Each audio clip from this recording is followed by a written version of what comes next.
I'm the executive director there for prevention supports and services, and you'll see in a few minutes kind of how we're organized in Placer County.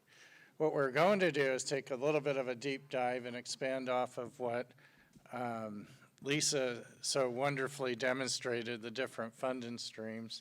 And we're going to look at how Placer is implementing our mental health supports.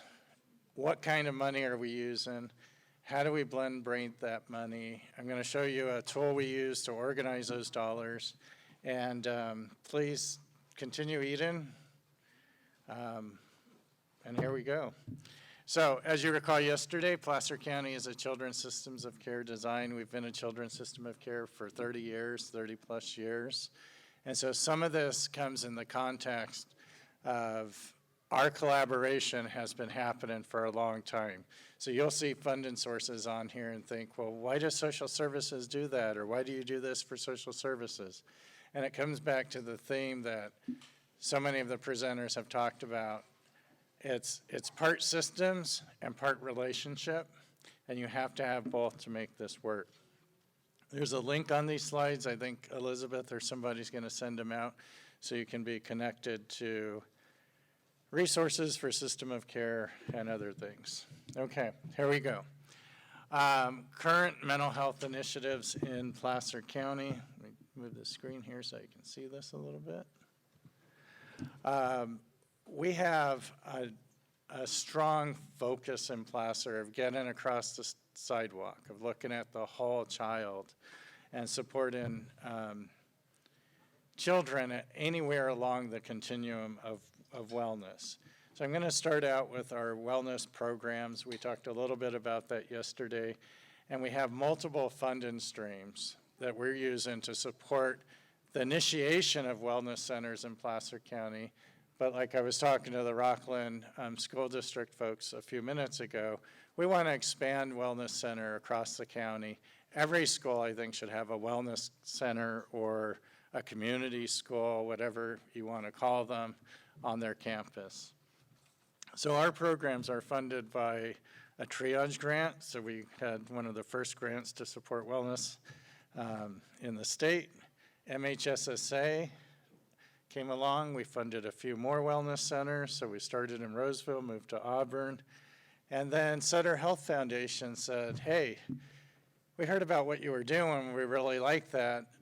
We want to help support students. How can we help you build a wellness center in our Colfax community, which is a one school, one district, principal, superintendent place. And they agreed to give us $500,000 to fund another wellness center. So philanthropy kicked in some dollars. The school district kicked in some ESSER dollars. And so that wellness center in Colfax for those 280 students who don't have access to many, if any, mental health services opened up this week. And then we have LEA cost recovery. So we have some school districts now can't quite open a wellness center, but they have funds to put a mental health specialist or a practitioner on campus and start that journey. So there's a variety of funding strategies, and Lisa talked about some of those. Positive behavior interventions and supports. Some of you may know me as the PBIS guy for the state, but in Placer County, it's co-funded by the LEAs and by Mental Health Services Act. So MHSA in Placer County has been funding PBIS for the last 9 years. We reiterate, we reteach, we bring on new schools, but every year about 52 schools or so in Placer County are funded through MHSA. Kaiser Foundation also funds us to do that work. Mental health community integrated supports, you can see there, is funded through MHSA. And what does that mean, Mike? The county children's system of care gives me some dollars to work with community-based agencies to get them on a school site. So we use some MHSA dollars to place or plant or seed community-based agencies on school sites. Sounds easier than it really is, but there's lots of Programmatic things, we've talked about share of information and lots of barriers. The county office role is to help work that out. And then ECE, we fund a person to participate in early childhood mental health services in Placer. And if you click on that link, you'll see it again pop up in this presentation. There's a lot of dollars available through ECE to support integrated mental health for our 0 to 5 population. Coordinated mental health, coordinator for mental health. So you'll see here, we funded a position through ESSER, and her whole job is to help me drive towards sustainability and build out our program across Placer County. I'm sorry. I do. I'll get to it. I will, I promise. Transition Partnership Plus, TPP, I did spell out that acronym, is an opportunity through the Department of Rehabilitation. And this may blow your mind if you don't have a program like this. And I'll simplify the math. If I give $100,000 to the Department of Rehabilitation at the state, they send me $300,000 back. So $100,000 to get $300,000 to support children who have a diagnosis that's interfering with their ability to get a job. So mental health service, effectively, right? Not a direct clinical therapeutic service, but a game changer for those students. Renew, rehabilitation for empowerment of natural supports in education and work is funded in Placer through Mental Health Services Act. Game changer opportunity for transition age youth to get jobs. So you can see lots of varieties of funding streams that are leveraged. Handle with Care is a project, and there's a video there of helping educators link with first responders to notify the educator if the child has experienced a traumatic event. So many times kids will come to school and not have acting out behaviors or internalizing behaviors and not be noticed by the school. So Handle with Care is a way to notify the school that this child has experienced an event that might have been adverse or traumatizing. Please be a good adult and help your kids. Sutter Health Foundation funds that. Request for assistance is an opportunity that started in Placer County where any school district can fill out a form, let us know, I'm really struggling with this family, with this student. Are there supports available, whether it's food, housing, mental health supports, and we kind of triage at our office how to better help the school navigate, because a lot of times the schools aren't the experts of what every service is in a county. So we have a triage system through a referral, electronic referral system. CSEC, we're funded to prevent the sexual exploitation of kids. It comes through our Department of Social Services or system of care. They fund a full FTE in Placer County to bring that education, help educate educators on how to identify symptoms or risk factors for students who might be vulnerable to sexual exploitation or trafficking, and so we do that. Coordinated suicide prevention training happens, and on, and you'll see what's on the minds of a lot of people here. Student Behavioral Health Incentive Plan, new to many of us, will be started in Placer County, and we have a real strong collaboration with our MCPs. Alicia Pimenton was here yesterday, but we're going to be looking at using those dollars to help offset the cost of our wellness centers and then grow wellness throughout Placer County. Deep breath. That's part of what we do. But as Lisa said, and so eloquently pointed out, funding mental health in isolation doesn't work by itself. We need to look at other funding streams. What happens is it ends up looking like this, right? It's just a glob, a mess, because we're operating oftentimes in silos. It gets a little better. We can thread those together sometimes, but it begins to look like this. We're on the path of improvement. Or oftentimes in counties, we get really good at this work, but it's still little tight balls of silos, right? We're not integrated, we're not collaborated. All of the funding stream, and I was on a call this morning with the Assembly Budget Committee, and they were asking in implementation of our community schools and all the programs that you've heard about over the last few days, CYBHI, and how could they improve things? And it's collaboration, because the expectation, and we've heard, is that we collaborate. We have these meetings, but at the state, it's still coming down in these silos. What it should look like is this. We should be able to braid and blend funding percentages, and I think Lisa had a discussion when she was up here about, well, what percentage of Medi-Cal do we bill versus what is the LCFF funding? That changes daily. If you've run any of these programs, it depends on Medi-Cal students showing up to your center. It depends on, is it a billable service? Oh, hell, it depends if the clinician actually wrote the note. So your LCFF funding could change every single day. There's going to be an equilibrium, an average, but there's holidays, there's winter break. I still have to pay for staff. They have 2 weeks off. They're not billing at 80% or 60% or whatever your billable time is. So we need to braid and blend those fundings together in order to have improved outcomes. Okay. Opportunities for sustainability. I'm going to show you a few slides here with some links on how we can start thinking about collaboration and braiding and blending funding a little differently. But I wanted to start with just really changing the ecology first. If we can teach adults to understand mental health and wellness and identify students' trauma and be trauma informed, we're going to have a better opportunity at helping kids earlier on in a preventative way and decreasing the use on the deep end of the system. We need every adult to understand Tier 1 services, early supports for students.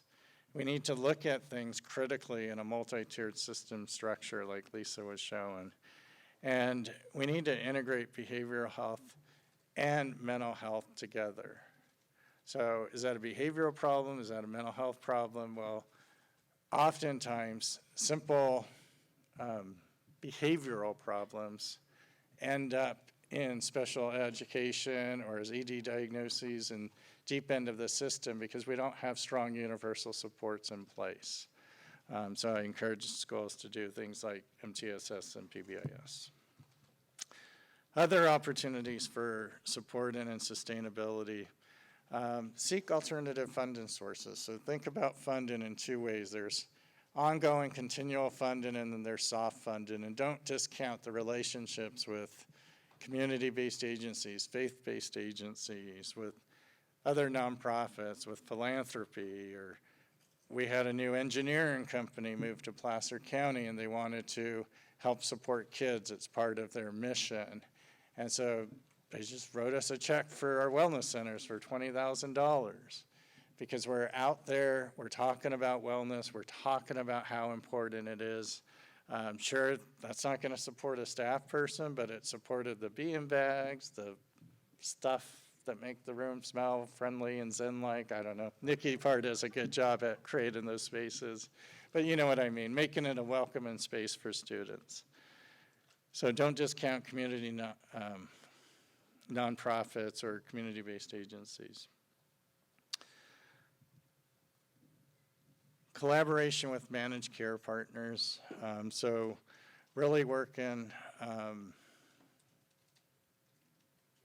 in an assertive way with your managed care plans and being able to be collaborative. And I know for many counties, this has been a struggle because in education, many of us are new at understanding what a managed care plan even is. So when SB HIP rolled out, we had no idea, what does a managed care plan do? Why are we talking about partnering with them?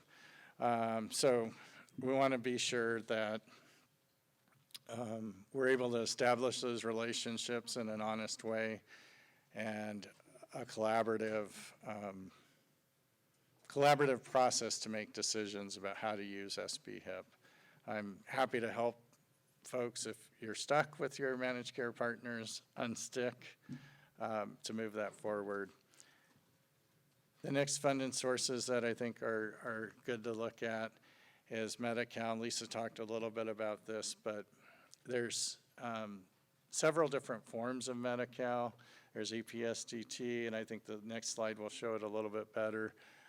We'll go into the different types of Medi-Cal, but looking at Medi-Cal as well as MHSA in your partnerships. Every county starting their 3-year cycle for community interest-based discussions on how we use MHSA. So if you're an educator and you don't know what MHSA is, you should. Google it in your county, and you'll find out that there's community convenings that education's supposed to be part of to look at how we're using MHSA funding. So regarding Medi-Cal, like I said, there's different types. There's EPSDT, there's LEA Medi-Cal, there's administrative Medi-Cal. You can talk to Chris Williams, he's somewhere in the room, about federally qualified health centers and how they leverage Medi-Cal through federally qualified health centers. So you can click on those links. But like Lisa said, it won't pay for the whole program. You need to look at local control dollars, MHSA, or other funding strategies to offset that cost. In PCOE, we took a real hard look at redesigning how we use Medi-Cal and maybe a more methodical process. We've evaluated, for instance, every single employee. Are they eligible for SMA, administrative Medi-Cal, or not? Should they be billing individual Medi-Cal? And we were astonished to find out how many employees could have been billing SMA that weren't included. They just kind of came on, you know, people change, and they weren't being included in the billing. So for us, I put an example there. We get about $80,000 quarterly to do SMA. A lot of counties and districts don't even bill administrative Medi-Cal. It's really pretty easy. There's not a lot of, it's not high risk, but you're not going to pass up $80,000 a quarter that can be used flexibly either. So I encourage people to look at SMA. LEA Medi-Cal and targeted case management, you can click on those links, find out more. We're taking a very cautious approach because there is a little bit more risk. So we used some tools we learned in improvement science. I was talking to Nikki about improvement science earlier. But we created a process map because we wanted to see from the point of a student coming into a wellness center to the billable minute, do we have the right forms in place? Do we have the right process in place? Do we have a system that can sustain, or what percentage of the cost is offset by LEA targeted case management?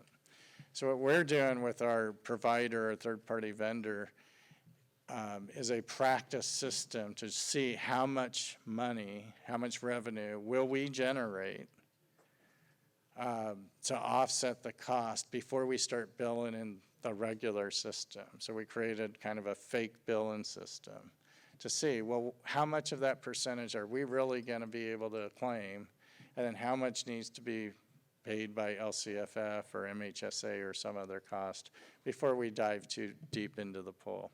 So I encourage you to use a process map. Other opportunities for sustainability, the rules for LEA BOP have changed, or LEA targeted case management have changed, and you can now bill students who are not in special education. So that door has opened up a lot for you too. Another door that's opened up is special education or ERMS funding. During COVID, the law changed, and some of you may know this or may not, but you can now fund non-special education services under the last item here, other mental health related services not required by IDEA. So students who have a mental health need that are not designated in special ed, you can fund and provide services for those students. You can also fund things like PBIS training or prevention through the second to the last bullet, behavioral interventions. Those of you Bill ERMs are saying, there's no money there, Mike, we can't do that, it costs so much right now. But it costs so much because we're not doing prevention. And so at some point, we have to work collaboratively to get ahead of that, right? I talked a little bit about LCFF already, Title I, funding is available, and then Maureen asked what's ESSER, but I had to refer to the slide because truthfully I forgot what the acronym meant. Elementary and Secondary School Emergency Referral Fund. So ESSER was dollars that county offices and school districts got to mitigate the impact of COVID. So these are okay dollars, it's a lot of them, but they sunset too. So how do we leverage these dollars in order to create sustainable funding?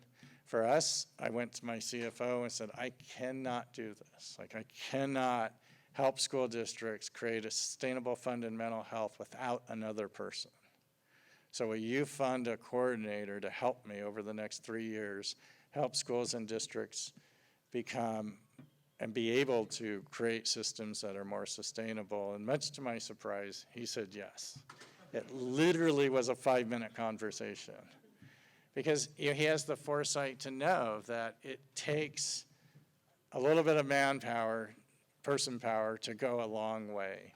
And so if you have additional funding, whether it's through MHSA, MHSSA, or any of the other acronym soup of funding that we've talked about over the last 3 days, that might be a worthwhile investment for you. Many districts are receiving some one-time funding through the SEL Cal Hope grant. Those dollars are one-time, and I'd encourage using those dollars to invest in systems of support, and investing in people with those dollars might not be a good strategy because they do sunset and there's not a lot of them. Here again is early childhood. Please go to those links.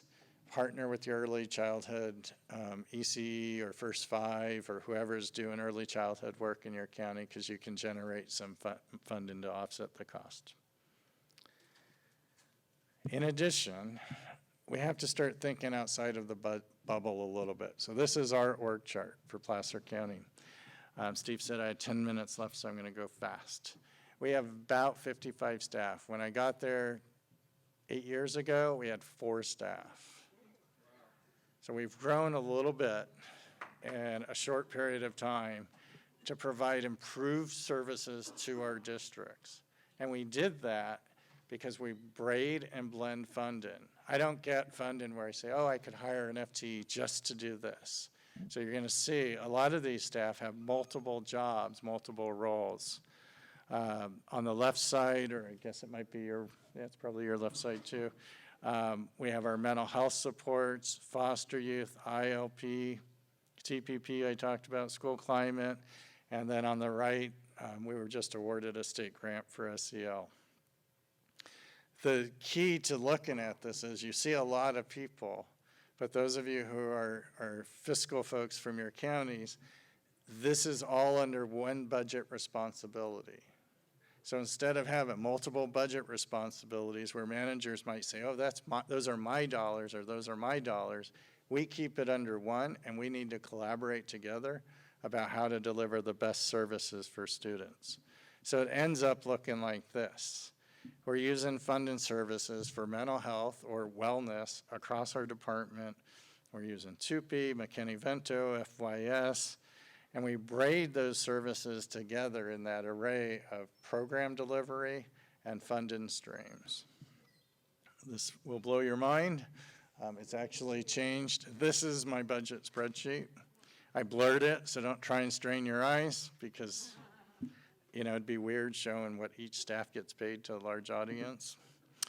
But we have 33 now, it's changed just in a few weeks, 33 different funding streams for those 55 staff across one budget responsibility.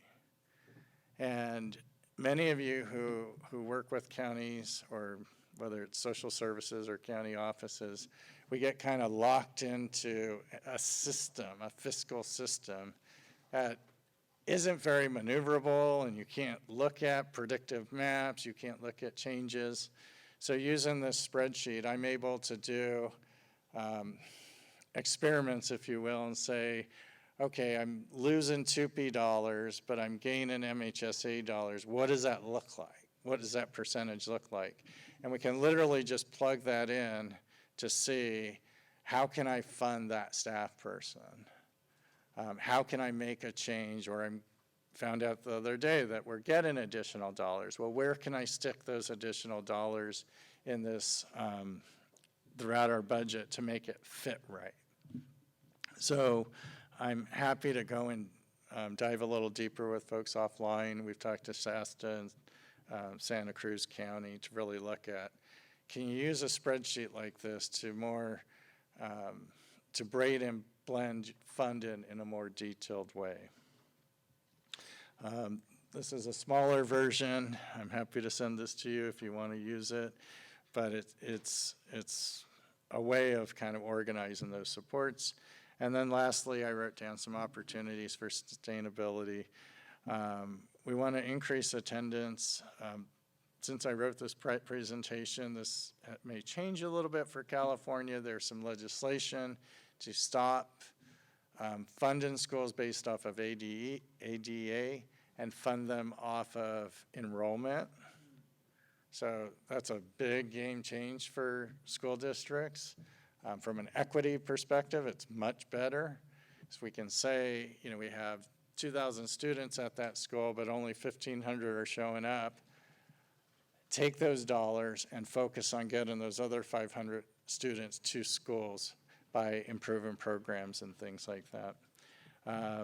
The other funding sources: decrease suspensions, expulsions, of course, increase academic outcomes, improve systems for prevention, PBAS, MTSS structures, more complete use of special education funding. So really looking at it in a real way. Are we utilizing special ed dollars to the most benefit of all students? Decreasing special education cost for youth. So those are ways to kind of plus and minus how you're funding schools. And then I'm getting the hook from Steve, so do we have time for questions? Or? That's 4 hours of presentation, 30 minutes. Yeah, I think you might have blown them out though, but yeah.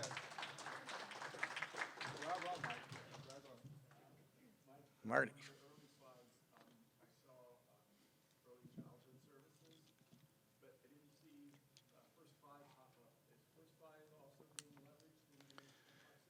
In our county, yeah. So first five in our county sits within our ECE department. So they live there even though it's a separate entity. So they're part of all these discussions. Through the years, we've received first five funding, and then some years we haven't. We collaborate with them, but they're part of all those discussions, yeah. Question over there, Alyssa. I'm curious about how you manage the reporting requirements or the compliance requirements associated with the 30 different funding streams in a way that's really manageable. Very carefully. So the question was, how do I manage all the requirements? And this was my complaint or my comment to the state today, because all the dollars are coming down in silos and not allowing a lot of flexibility, and often come with some pretty onerous requirements. What that spreadsheet actually lets us do is to make sure that the dollars and the percentage of pay are lined up with the amount of time staff are doing those different roles. So I'll use our CSEC program, for instance. We're having like a 5.5% cost increase in that program, but social services gives me a fixed amount of funding. So there's this big difference. Either I lay her off, I move her to 80%, or she does something different. So we were able to look at that spreadsheet and go, okay, I have a little bit of extra money through Department of Rehabilitation. I can take that 20% and now have her do 2 jobs. So I get to keep my CSEC program, but I also get to grow her as a staff in my agency and learn something different and have her do a day a week for our Department of Rehabilitation, and then she time codes to that. It's difficult because you're tracking a lot. I couldn't do it without that spreadsheet. And then we set up her personnel accounting report form to reflect that, and that keeps us pretty safe. We have another tool that monitors every single grant that comes in, what the due dates are, how much it's bringing in, when does it twilight, and when do we really need to think about fixing something, because we're all looking at a real big fiscal cliff. Community school is great, but it's going to end in 3 or 4 years. CYBHI, great, but it's going to end. So how do we create a predictive map of how we can continue the funding for staff?